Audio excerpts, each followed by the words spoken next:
All right, so I'll talk a little bit about myself. So I received my undergraduate degree from Brock University, and it was in Child and Youth Studies. I also received my Bachelor's of Education after I completed my Teachers College in the Hamilton campus at Brock University. So during my time in Teachers College, I had to complete 2 student-teacher placements. My first one was in a grade 5-6 combined classroom, and my second one was in a grade 1 classroom. I really enjoyed these experiences, but for different reasons. One was more direct instruction, and one was more hands-on. So during my placements, I got evaluated from my supervisor as well as my associate teacher. And I received a lot of high quality reviews from them. My second teacher particularly noted that she really liked how I was responsive to the needs of students in the classroom and how I was always willing to change up my instruction whenever I didn't feel that it was very effective. I also completed an additional qualification course for Special Education Part 1.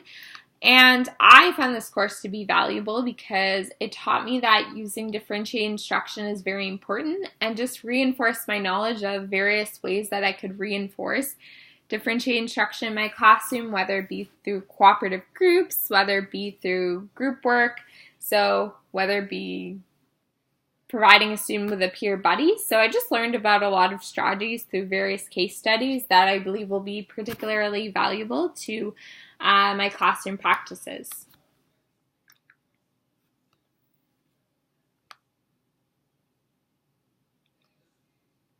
So how I would plan a lesson for my students, so I'd always start by looking at the overall and specific expectations for that unit.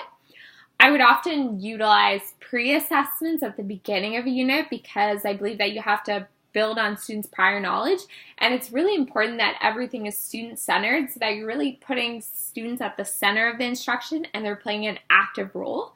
So that's why I believe that it's important to use pre-assessments, because you want to find out what students need assistance in certain areas and what students are thriving or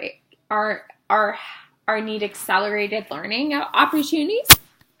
I would then, after I decide, pre-assessments I'm going to use, whether it's a quiz at the beginning of the unit or it's a KWL chart, I would use assessments such as exit cards or periodic quizzes or anecdotal notes, checklists, those kinds of things to determine what particular interventions would be necessary for that student in the specific subject area.